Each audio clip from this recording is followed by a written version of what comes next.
Welcome to the Explainer. Today, we're breaking down the complex process of foreclosure in Arizona. Here's our game plan. We'll look at the two foreclosure paths, the trustee sale, how to stop it, and the aftermath. So a homeowner defaults. What happens next? Well, the lender has a huge decision to make. Let's dive in. Lenders in Arizona get to a fork in the road. They have two very different legal paths to foreclose. You've got lawsuits versus an out-of-court process. The differences are huge, especially when it comes to the timeline. And you can really see the difference here. We're talking months versus over a year. No wonder one is preferred. Yeah, over 90% of Arizona foreclosures go this route. So let's focus on that fast track, the trustee sale.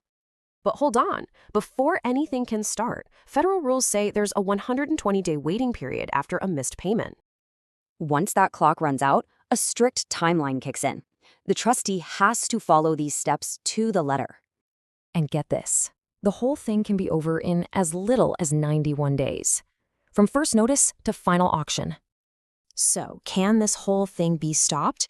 Yes, but you gotta act fast. The clock is absolutely ticking. The most direct option is reinstatement. It's not paying off the whole loan, just catching up on what's past due. But here's the catch. You have until 5 p.m. the business day before the sale. Miss that, and the option is gone. Another way is an injunction. If you think the lender messed up, you can ask a court to halt the sale. And yep, you guessed it, that same tough 5 p.m. deadline applies here too. The day before the sale is it. Okay, so what happens if the sale actually goes through? Let's talk about the aftermath. This is a huge difference. With a trustee sale, it's final. There's no buying the house back, no do-overs. So, is there a way to avoid the public auction completely? Yes, but both sides have to agree on it. It's called a deed in lieu of foreclosure. Think of it like just handing over the keys to cancel the debt. For the borrower, this avoids a public auction. The downside, it's still a major hit to your credit score. But why would a lender ever say no to getting the property back? Well, there's one really big reason. It's all about other debts, like a second mortgage. A foreclosure wipes those clean, but a deed in lieu doesn't.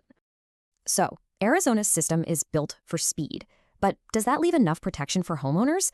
It's a tough balance.